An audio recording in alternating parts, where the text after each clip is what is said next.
Buen día, estamos comenzando el live número 13 en Usina de Conocimientos, dedicados a la confianza y las decisiones.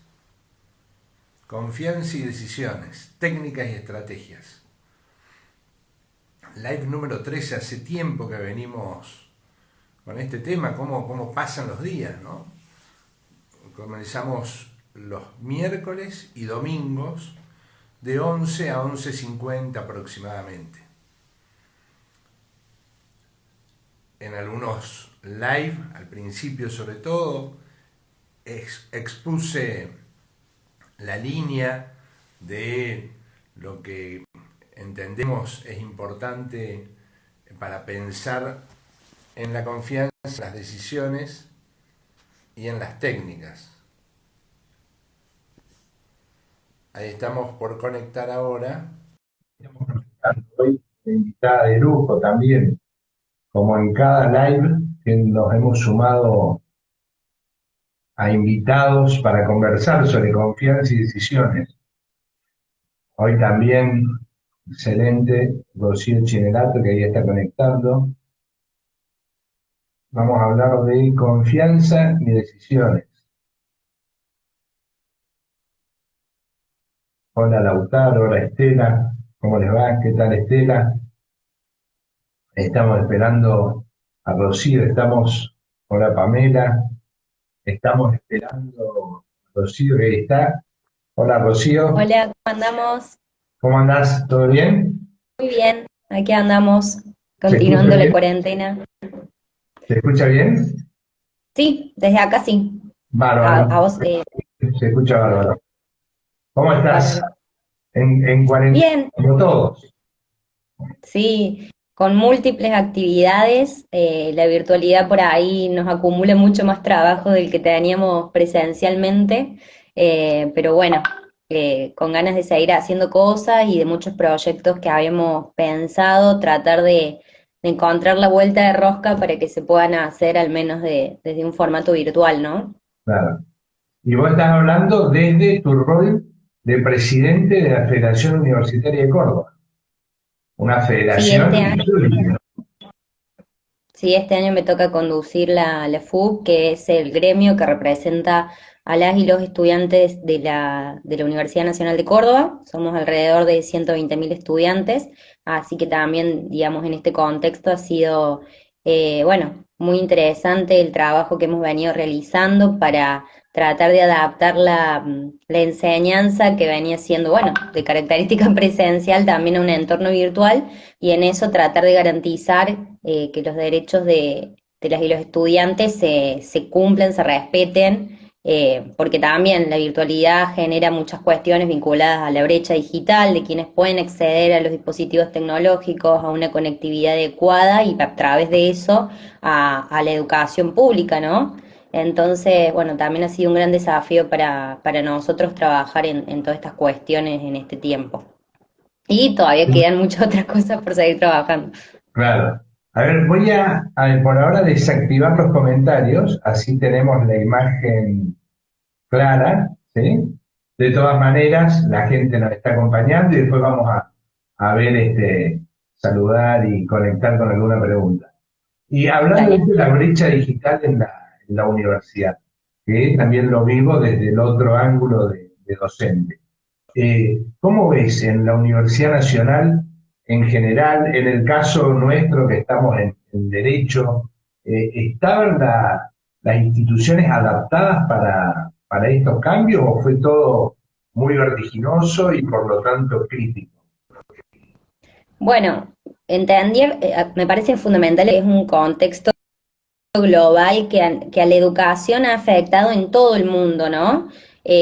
Toda la población estudiantil mundial se vio atravesada por esto y había países que estaban más adecuados o adaptados a estas realidades virtuales y otros que no. Puntualmente en nuestro país había ciertas políticas que se habían venido llevando adelante, en su momento el programa de Conectar Igualdad, bueno, los esfuerzos provinciales, nacionales de llevar conectividad a distintos puntos del país se habían generado y bueno, este momento fue el de evaluación de esas políticas, ¿no? Y bueno, puntualmente el contexto provincial y hablando de nuestra universidad, en la UNC desde un tiempo a esta parte se venían desarrollando plataformas virtuales como, bueno, la utilización de Moodle y otras plataformas que ya se venían institucionalizando. El tema era que no eran prioritarias, ¿no? La mayoría de los contenidos se centraba con el docente en la clase, todos los estudiantes sentados al estilo de educación prusiana, ¿no? Del siglo XIX. Y bueno, esta situación nos llevó a un gran esfuerzo, esto de la migración virtual.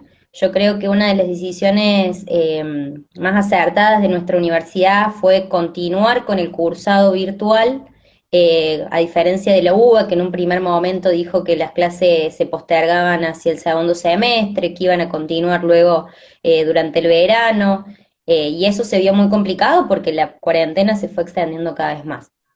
Y en eso, bueno, cuando tuvimos que hacer esta migración virtual, nos dimos cuenta de que, bueno, la conectividad no llegaba a todos, como quizás la provincia había planteado que se había llevado la internet a todos los puntos de la provincia, eso no es así.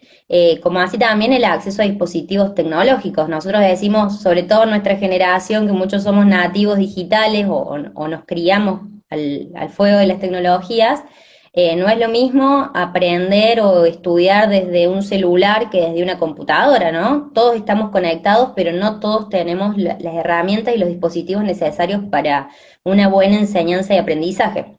Entonces han sido grandes las brechas que se han generado y también en el marco de la universidad pública, donde no todos los estudiantes tenemos los mismos recursos, ha generado ciertas brechas que bueno, puntualmente estuvimos trabajando con una iniciativa desde la FUC junto a la Secretaría de Asuntos Estudiantiles de la universidad, de brindar las becas de conectividad. Más de 2.000 estudiantes pudieron acceder, en estos días están accediendo a chips de provisión de internet para el tiempo que dure este cursado virtual, que por lo que entendemos va a ser bastante extenso. En el próximo semestre tampoco vamos a poder volver a las aulas con normalidad. Así que bueno, yo creo que no estábamos preparados, pero dentro de esa, digamos, falta de preparación plena, en nuestra universidad ya se habían venido tomando ciertas políticas, como el campus virtual de la UNC, y muchas cuestiones que ya nos facilitaron el trabajo. Y bueno, el desafío ahora es pensar un nuevo paradigma para que cuando nos toque volver, no volvamos a lo que éramos antes, sino que aprovechemos todo esto que quizás por presión hemos aprendido. Claro. ¿Y cómo conectás esto que decís, no? Pues yo pienso lo mismo, ojalá que haya un mix. Ahora, cuando hablamos de eso, hay quienes defienden a rajatabla la presencialidad y digamos, como se dice ahora, la normalidad, ¿eh? Digamos, una vieja normalidad.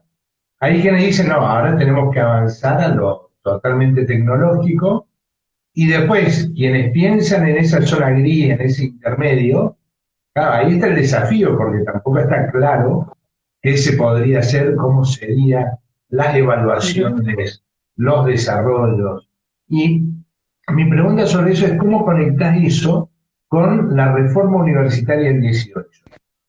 Vos que sos Bien. reformista, que representás un reformismo fuerte, ¿cómo se ve? ¿Hay, digamos, elementos para conectar ahí de base ideal, propositiva? Sí, o sea, creo que nuestro ejercicio cuando decimos nosotros somos una organización, una federación reformista que nació bajo el calor de este movimiento, y que el reformismo nos lleva a replantearnos el presente permanentemente, ¿no? No vivir solo con las premisas del pasado, sino cómo tratamos de que con la coyuntura y la realidad y las problemáticas de hoy podamos tener una universidad y una educación que llegue a toda la sociedad. Eh, entonces, y también tener profesionales que la universidad genere profesionales que realmente den respuestas a la sociedad y estén formados también con una excelencia académica. En eso, sin lugar a dudas, es algo fundamental pensar la virtualidad en la educación siendo reformistas. y no quedarnos con las premisas de, no, tenemos que quedarnos como estábamos porque eso era lo que estaba bien y con esos temores. Bueno, el rector Yuri dice siempre que tenemos una universidad para afuera que es muy progresista y hacia adentro es muy conservadora, ¿no? Hay muchos temores de, sobre todo de los docentes más, con más años, ¿no? De decir, la presencialidad es lo que garantiza el acceso al conocimiento, garantiza que los estudiantes aprendan y se puedan evaluar correctamente los contenidos. Y nosotros como jóvenes que pensamos también la universidad, el claustro estudiantil, entendemos que no necesariamente es así. La educación nos tiene que preparar para el trabajo del futuro también, y si vemos también la expansión del home office y de muchas cuestiones que también vinieron para quedarse, bueno, más aún en la formación de grado tenemos que adquirir esas herramientas. Y yo creo que, digamos, pensando un poco abiertamente, porque no tenemos certezas, que tenemos que avanzar hacia un paradigma que vincule y mixture tanto la presencialidad como la virtualidad, definiendo qué contenidos se determinan a través de entornos virtuales, qué contenidos a través de entornos presenciales. Y eso también es un gran debate desde una perspectiva reformista para la universidad pública, que la universidad privada, sobre todo en nuestro país, venía desde mucho tiempo antes desarrollando plataformas digitales, y eso en algún punto garantiza también que la educación llegue a ciertos sectores en donde hoy no llega, ¿no? A través de una universidad privada, a un estudiante desde el interior, del interior de la provincia o del país puede acceder a una formación universitaria, que si no tiene esa opción, tiene que venir a vivir a Córdoba, pagar un alquiler de por lo menos 15.000 pesos mensuales, con todo lo que eso implica, y eso también es en algún punto restrictivo, ¿no? Si pensamos en una educación pública que tiene que llegar a todos y todas. Así que bueno, esos son los desafíos. Yo creo que hay que aprovechar todo lo que se hizo en este tiempo, también el gran esfuerzo de los profes. Bueno, vos como profe del Facu te has responsabilizado súper bien de este trabajo, y no solamente con lo que te corresponde de la clase, sino también dando clases extras a través de YouTube y distintas plataformas. Te lo agradecemos. Pero creo que hay creo que tenemos que capitalizar todo eso que hemos hecho, que el Moodle no vuelva a quedar, digamos, aislado totalmente, sino que siga siendo una herramienta. Y en cuanto a la evaluación, nosotros estuvimos hablando con referentes, bueno, de todo el país, representantes estudiantiles, y también tuvimos la experiencia de comunicarnos con la representante de las universidades públicas de España, de estudiantes de las universidades públicas de España, y ellos están trabajando un concepto que se llama evaluación continua, de tratar de que si la educación en este contexto es a través de entornos virtuales, no encasillar la evaluación en un momento, en un día exacto y preciso, que eso, digamos, queda a la vulnerabilidad de si tenemos conexión, si no tenemos, y un montón de cosas, sino que el proceso evaluativo sea a través de un trabajo permanente, trabajos prácticos y distintas instancias a lo largo del cursado, para que el estudiante pueda convalidar, digamos, su aprendizaje en algún punto. Y también volviendo a los principios de la reforma, Deodoro Roca, como referente de este movimiento, tiene un texto que ya en 1918, en esa época, planteaba que la evaluación, en vez de ser a través de la respuesta, debía ser a través de la pregunta, ¿no? Si el estudiante era capaz de hacerse preguntas sobre el tema en cuestión, realmente podía demostrar si comprendía. Y también el esfuerzo del docente de poder, a través de ese ejercicio de pensamiento, evaluar. Y creo que también es interesante, ¿no? Digo, si tenemos un examen virtual y nos plantean digamos, que escribamos textualmente el contenido de un artículo, y bueno, poco vamos a poder saber si el estudiante realmente sabe o no sabe, y es a lo que estábamos acostumbrados, sobre todo, por ejemplo, en la Facultad de Derecho, ¿no? El estudio y memorístico de artículos puntuales que están en un código, y por ahí dejábamos de lado el ejercicio de la reflexión, del pensamiento crítico y demás. Claro. Ayer estuve en un conversatorio con gente de Universidad de la República de Montevideo, que me Sí, conectó Esteban Parova. Me conectó hace como una semana que venía programado, y uno de los temas, había un profesor de Valencia, de España, una profesora de la Universidad de la República, y estaba yo en el panel, y la mayoría de profesores, sobre todo directivos de distintas áreas, departamentos de la universidad. Y la preocupación central estaba justamente en las evaluaciones. Y además empezar a cambiar los criterios, porque hay un común claro, denominador. Parece que la mayoría, cuando va a hacer la evaluación, lo primero que piensa es cómo hacemos para que no copie. Y quizás debería sí, ser lo que no esté presente, o esté como medidas de seguridad. Incluso contaba el de Valencia que tienen medidas de seguridad, pero ya, digamos, sumamente restrictivas en ese sentido, pero no sé si hay avances suficientes en lo que hace la evaluación, a esto que decís vos. Es difícil entrar en ese paradigma, ¿no? De sí, sí, obvio. evaluar a través de qué interrogante hago, cómo desarrollo la tarea. Algunos decían, tampoco puede ser un constante evaluar a través de trabajos prácticos que agobian al estudiante en una materia cuando tiene varias. Digamos que es complejo el tema, es un debate Sí, fuerte. sí, en esto también de la brecha digital no solamente atraviesa a los estudiantes, sino también a la planta docente, que no necesariamente digo, y en nuestro país, ¿no? Cuando la docencia no está jerarquizada o valorada en materia de salarios, exigirle a un docente que cuente con una excelente conectividad, con las herramientas y dispositivos tecnológicos, que quizás tenemos una computadora en casa, pero la tenemos que compartir con todos los miembros de la familia. Bueno, son un montón de cuestiones que también hay que pensar.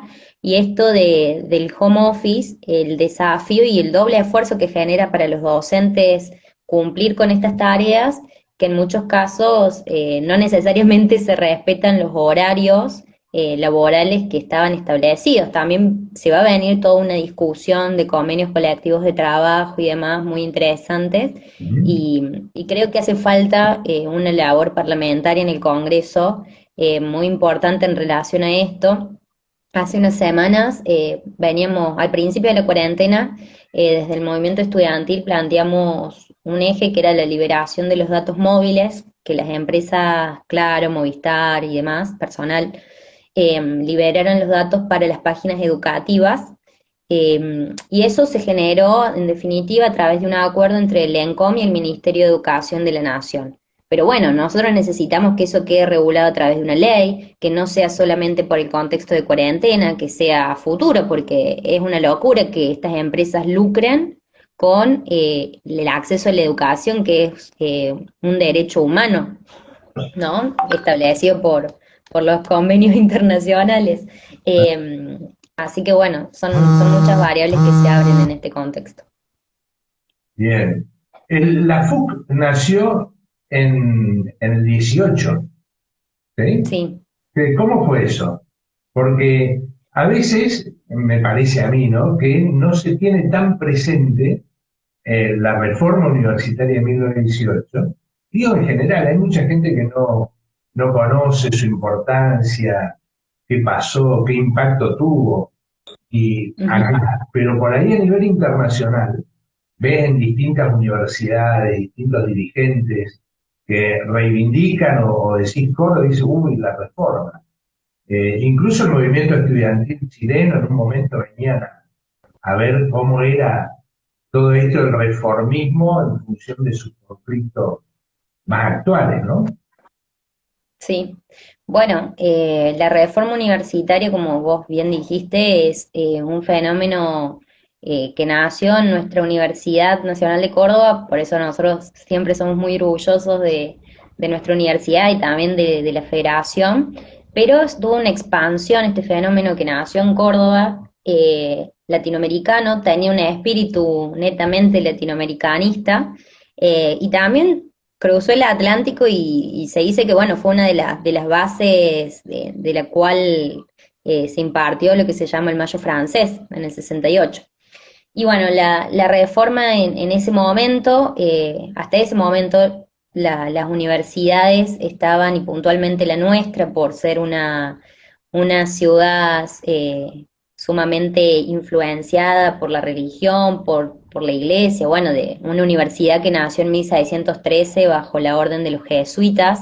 A lo largo de la historia de la universidad siempre estuvo conducida por distintas órdenes religiosas, los franciscanos, después el clero secular, y hacia 1918 nos tenemos que imaginar que ya en 1916 se había podido votar por primera vez a través de voto universal, secreto y obligatorio al primer presidente popular, por así decirlo, que fue Irigoyen. Entonces, a nivel social había un cambio de pensamiento en cuanto al acceso a las libertades, a los derechos civiles, también las ideas de Estado laico que se fueron impartiendo. Bueno, la ley de educación que planteaba la educación laica ya había sido aprobada varios años antes, y la universidad, y puntualmente la de Córdoba, seguía teniendo una influencia muy marcada de la iglesia, de la religión. También era muy difícil el acceso, solamente accedían las clases dirigentes, el acceso a los cargos docentes era a través de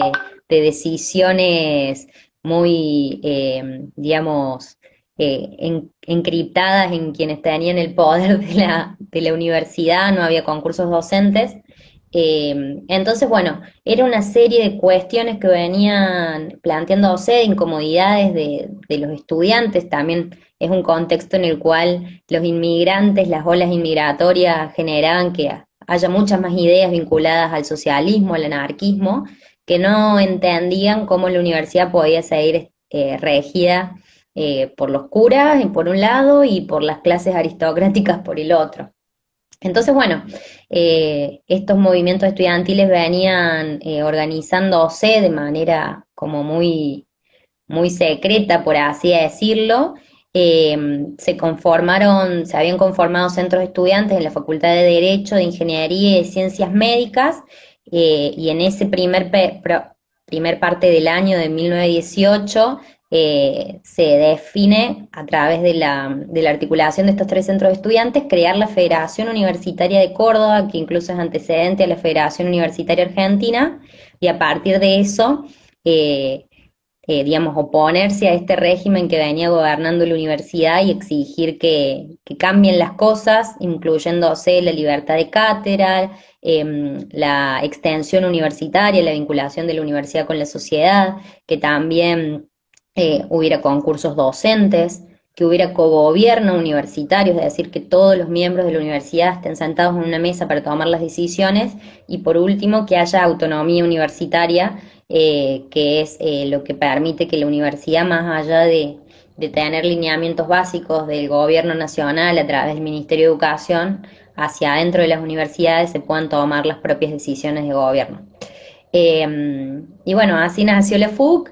Uno de los grandes referentes es Deodoro Roca, que yo creo que deberíamos, en nuestra historia argentina que aprendemos en el colegio, deberíamos conocer mucho más la figura de Deodoro Roca, no solamente por su participación en la reforma, sino por muchas acciones que llevó a lo largo de su vida. Un referente muy interesante, y bueno, escribió uno de los textos más reconocidos a nivel internacional de algún intelectual de nuestro país, que es el Manifiesto Liminar, en donde se plantean todos los postulados de la reforma. Incluso comienza diciendo a los hombres libres de América del Sur. Bueno, en ese momento no eran muy feministas, que digamos, pero desde ese momento ya se planteaba esta perspectiva latinoamericanista. Y para cerrar, la reforma tuvo tanto impacto que logró establecer la forma en la cual se organizan las universidades actualmente, no solamente en Argentina, sino también las universidades latinoamericanas, más allá de las diferencias, también tienen una impronta reformista. Bueno, Uruguay es uno de los casos más similares al nuestro, y todo lo que queda aún, ¿no? Porque Chile, Brasil, Muchos países de la región todavía tienen sistemas de educación universitaria primordialmente privados, en donde el acceso a la educación como universitaria, como la conocemos acá, es casi impensado. Pero bueno, es un orgullo para nosotros esto y también una gran responsabilidad. Claro. Ahí decías, no era muy feminista. Claramente no era feminista, ¿no? ¿Cuántas mujeres participaron en ese movimiento del 18? Bueno, mira, esto es muy interesante y nos hemos puesto a trabajar y a investigar en relación a esto. No era muy feminista en el sentido de que nuestro país y toda la escena y la esfera pública era primordialmente ocupada por hombres, ya que en ese momento las mujeres todavía ni siquiera tenían el acceso a derechos civiles como el derecho al voto, que recién en 1947 logramos acceder a ese derecho.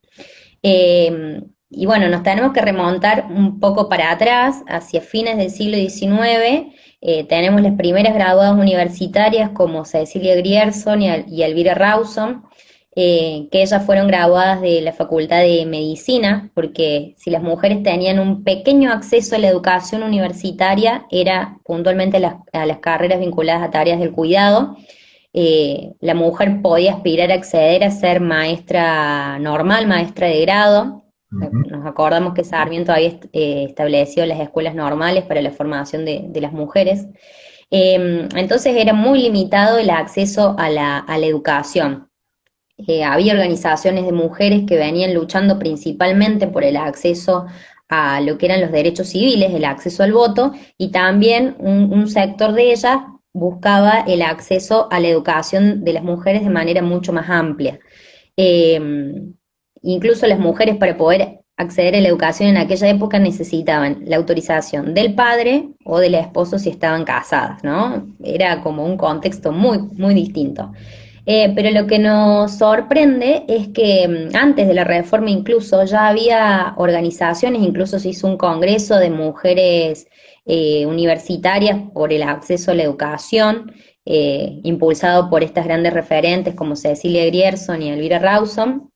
Y en la historia de la reforma local, por así decirlo, de la reforma universitaria, en los últimos años se ha, a través de un estudio historiográfico, descubierto un poco más la figura de Prosperina Paraban, que era una estudiante de odontología, había sido vicepresidenta del centro de estudiantes y planteaba que ella había discutido fuertemente con sus compañeros para estar a favor de la reforma, porque había obviamente estudiantes que, hijos de estas clases aristocráticas que tenían acceso y poder en la universidad, que obviamente estaban en contra de estos cambios. Así que mujeres hay, mujeres hubo, el tema es que no figuraban en las primeras planas, ¿no? El otro día desde la FUC hicimos una publicación por el 25 de mayo mencionando todas las mujeres que estuvieron, pero que estuvieron detrás de escena y que recién ahora estamos tratando de poner a la luz y visibilizar como parte de la historia de nuestro país. Pero bueno, creo que es un ejercicio más de reflexión y de investigación que decir, no había mujeres, que por ahí muchas veces lamentablemente se simplifica en eso y eso no fue así. El, el tema eje, viste, que es confianza, decisiones, que surge a raíz de la necesidad que vemos, tanta gente que dice, ¿cómo hago para trabajar la autoconfianza, para sentirme bien, seguro, con esperanza personal en este contexto, ¿no? Y por otro lado, hacia afuera, es decir, en organizaciones, cómo confío en lo que va a venir, independientemente de que me siento fuerte, qué puede pasar, qué esperanza tengo en el futuro. Y en este sentido digo, es interesante ver cuál es la esperanza que tenés en relación a este tema específicamente, a, digamos, el desarrollo de las mujeres en el futuro, de la igualdad de hombres y mujeres. ¿Cómo ves? ¿Dónde está puesta la esperanza?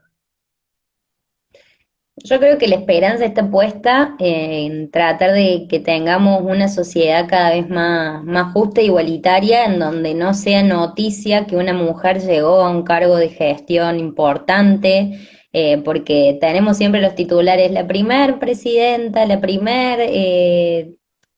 diputada más joven, o esto o el otro, y obviamente que eso lo celebramos, lo aplaudimos y nos pone orgullosas y orgullosos a todos, pero eso tiene que dejar de ser una noticia, tiene que dejar de ser una novedad. Me imagino un mundo en donde sea una normalidad que mujeres y hombres y entidades diversas puedan llegar a espacios de toma de decisiones en todos los planos, en el social, en el político, en el científico, a nivel económico.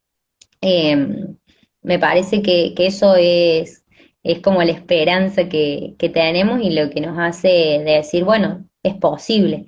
Y creo que toda persona que dedica por ahí su tiempo a la militancia, al compromiso con alguna organización, sea política, sea del tercer sector o lo que fuese, siempre tiene una esperanza para hacer lo que hace y dedicar tanto tiempo Claro. a proyectos y demás, sobre todo cuando son de índole social, eh, y también como jóvenes, dedicarse a la política, decir, bueno, me interesa la política, me gustaría hacer política en un país donde por ahí, con herencia del 2001 y demás, la política es mala palabra y en la política tenemos la premisa de que todos son corruptos. Eh, bueno, entender que es un espacio de transformación si es bien utilizado para transformar de lleno la vida de las personas, ¿no? Y creo que ahí está la esperanza. Y en cuanto a la confianza, un poco reflexionaba antes de empezar la charla como, ¿qué voy a decir de la confianza? Y yo creo que la confianza en todos estos movimientos y en todos estos espacios se da en la colectividad. Digo, si uno se pusiera a pensar, de decir, bueno, ¿cómo hacemos en un centro de estudiantes, cómo hacemos para ganar una elección y qué sé yo y qué sé cuánto? O sea, obviamente que si uno está en su individualidad y en la soledad es una locura, o sea, es algo casi imposible tratar de convencer a tanta gente para que acompañe una idea, una propuesta, un proyecto. Creo que todo se resuelve cuando entendemos que eso depende de un colectivo, que eso depende de un grupo, de un equipo. Eh, bueno, a mí me ha pasado que todos los desafíos que me han tocado y responsabilidades que me han tocado ocupar ha sido en el marco de proyectos políticos colectivos, ¿no? Entonces, ahí radica mi confianza, de que siempre vas a tener a alguien al lado que te acompañe, y bueno, que es permanentemente un ida y vuelta, ¿no? Eh, para seguir mejorando. Y a vos te parece que en general, ¿sí? Una mirada general, las organizaciones políticas hoy son confiables? Cuando digo confiables, no en términos de ver cuánto más, menos corrupción, etcétera, sino digo, como construcción brindan seguridad, hay un rumbo que independientemente de la perspectiva, uno diga, este rumbo está bien construido, nos brinda seguridad. ¿Hay algo de eso en las organizaciones? Yo creo que, a ver, nosotros también tenemos a nivel político en nuestro país, y bueno, lo plantea la Constitución, y vos bien lo enseñas en Derecho Político, que para llegar a los espacios de gobierno y demás se necesitan las estructuras de los partidos políticos, ¿no? Estructuras de siglos anteriores que muchas veces hoy le decís a un chico de 16 años que tiene que votar por primera vez, con qué partido te sentís representado, y capaz que te dice con ninguno, ¿no? Yo creo que, y también en los últimos años, la lógica de los movimientos sociales ha venido también a representar en gran medida a las personas independientemente de los partidos políticos.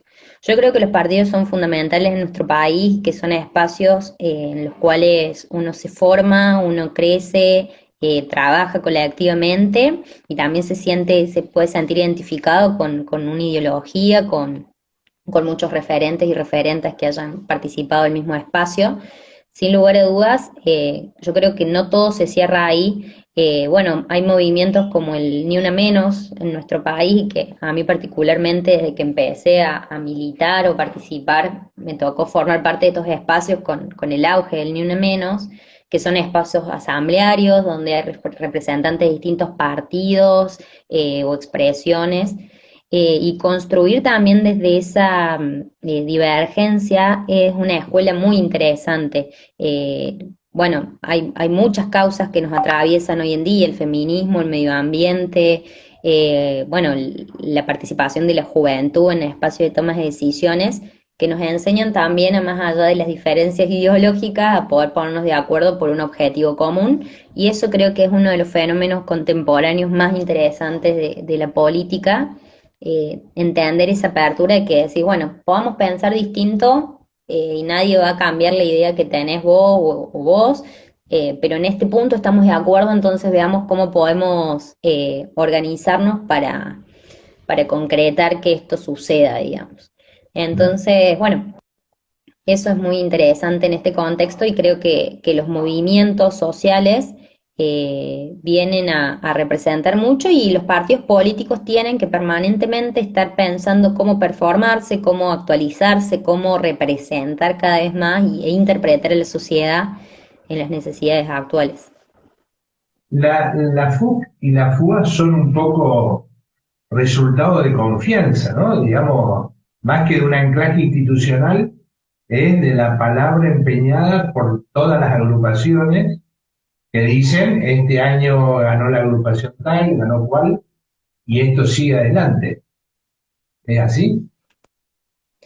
Sí, yo creo que sí, o sea, la institucionalización del movimiento estudiantil es una herramienta muy importante porque nos permite tener más herramientas y más peso a la hora de plantear las discusiones y los debates de las necesidades que tenemos como estudiantes. Entonces, digo, pongo un ejemplo. Cuando la FUC, con las tres representantes, que lo pongo en agenda porque me parece que es algo a destacar, es la primera vez en la historia de la federación que somos tres mujeres en la conducción de la FUC, cada una de una agrupación distinta. Bueno, y eso también es como una muestra del avance del feminismo en las organizaciones políticas, estudiantiles y demás. Pero bueno, volviendo al tema, en esto de la institucionalidad y la confianza depositada en estas estructuras, surge un problema vinculado al boleto educativo gratuito, por ejemplo, que es un problema que nos atraviesa a todos los estudiantes independientemente de la adhesión a una organización. Bueno, vale mucho más que la federación en donde estamos integradas todas las expresiones políticas de la universidad pueda sentarse con las autoridades del Ministerio de Transporte de la provincia para plantear la problemática del boleto educativo, que si va cada agrupación por separado o nada, se piensan estrategias paralelas para una misma acción. Digo, la institucionalidad de la FUC es algo que sin lugar a dudas, si es bien entendido y es cuidado también, es muy poderoso. Entonces, nada, ahí también creo que radica la confianza de los estudiantes, que bueno, la FUC se conforma por los 15 centros de estudiantes de la Universidad Nacional de Córdoba y la confianza primero está en las facultades, en el voto que cada estudiante deposita en la agrupación que quiere que conduzca su centro de estudiantes y luego a partir de eso se conforma la federación. Así que sí, creo que es una cadena de confianza para objetivos mayores. Qué bárbaro, ¿no? La verdad que la militancia es admirable en general. No siempre en la cotidianeidad. Creo que los militantes se llevan más bien los reproches, las demandas, a veces la furia por distintas cuestiones, ¿no? Pero me parece que son los articuladores de la representación política, de la representación de causas. ¿Sí? Realmente un motor es pura confianza, pura esperanza, pura seguridad, ¿no? Sí, y en eso también en la universidad, con este principio del cogobierno en donde estamos sentados los estudiantes, los docentes, las autoridades, los graduados, todos en una misma mesa para tomar decisiones, que los estudiantes, quizás con una disparidad de edades bastante interesante entre quien es decano, decana y uno que es estudiante, y poder plantarse en la mesa y plantear cuáles son las cuestiones que pensamos, las cuestiones que se están vulnerando.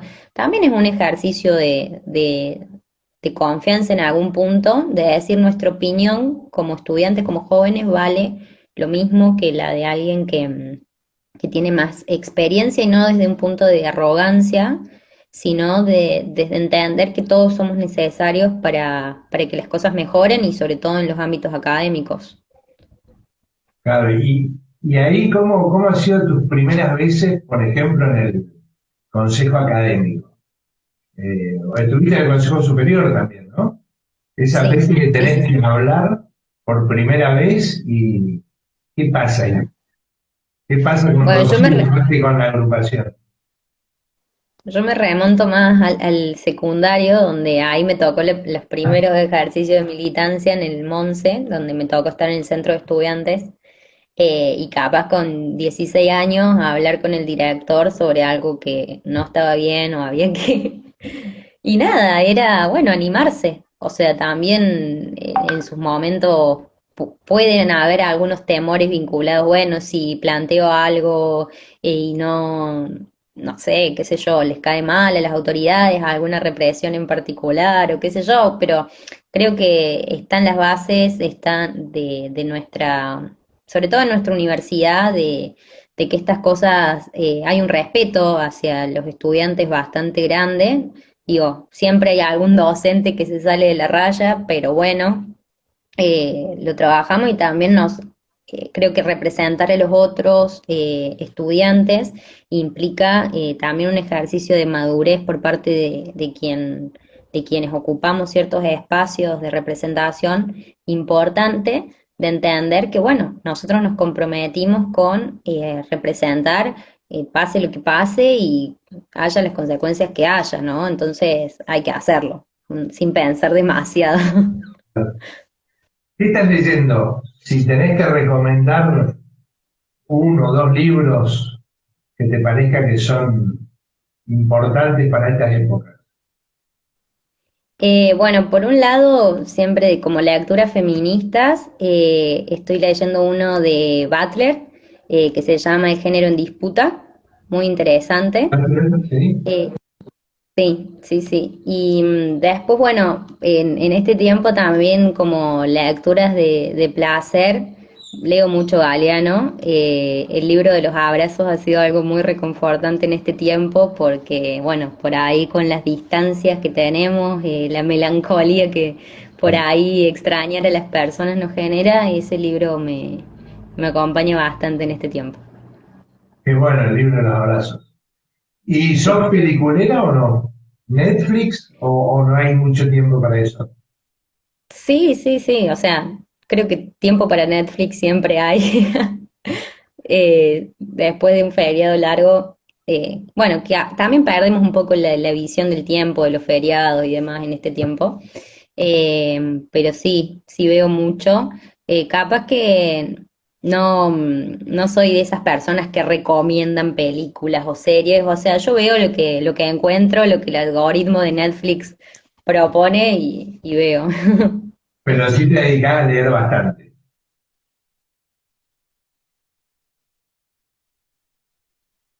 Bien, ahí estamos reconectando. Muy bueno, a ver. Mientras vamos a abrir comentarios. Ahí está, vamos a activar los comentarios. Bueno, estamos teniendo una muy buena conversación con la Universidad Universitaria de Córdoba. A ver, ahí ya vamos a ver si reconectamos para despedirnos. Este, creo que tenemos un muy buen... Ahí vamos.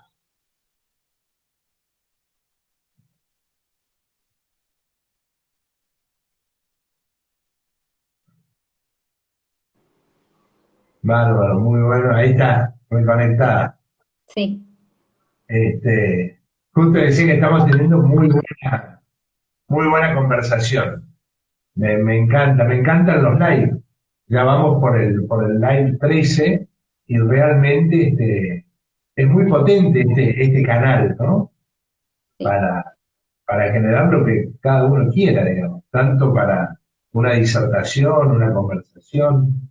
La verdad que a mí me encanta Sí, la potencia. aparte acorta un poco las distancias reales que existen, ¿no? De tiempo y espacio y nos permiten hablar como si nos estuviéramos tomando un café en el bar del Monse ahí, Tal en cual, la es más esquina o del menos. patio. Bueno, ahí ves, había abierto los comentarios.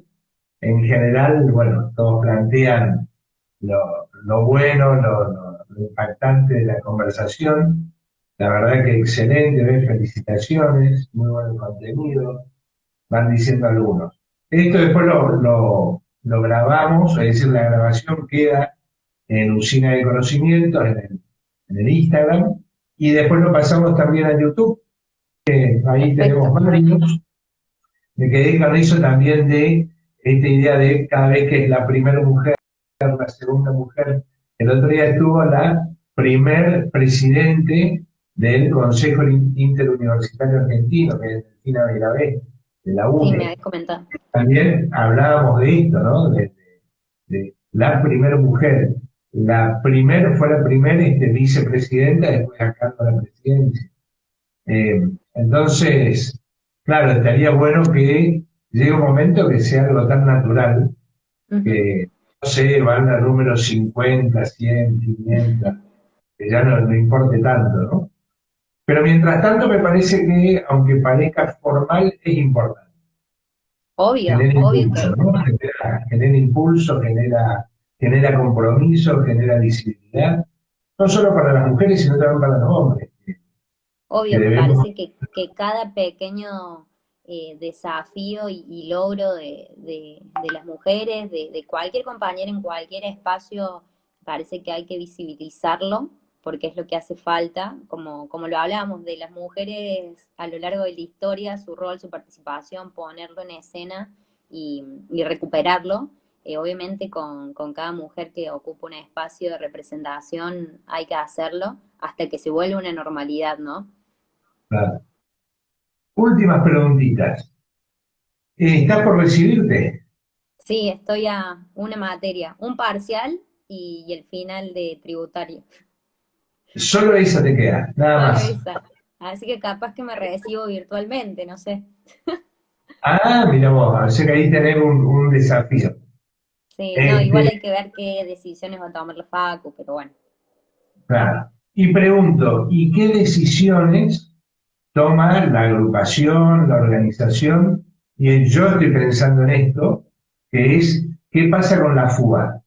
¿Vas hacia la FUA o ya te recibís y hasta acá llega tu participación estudiantil? Pues te Bueno, imagino presidente de la FUA también.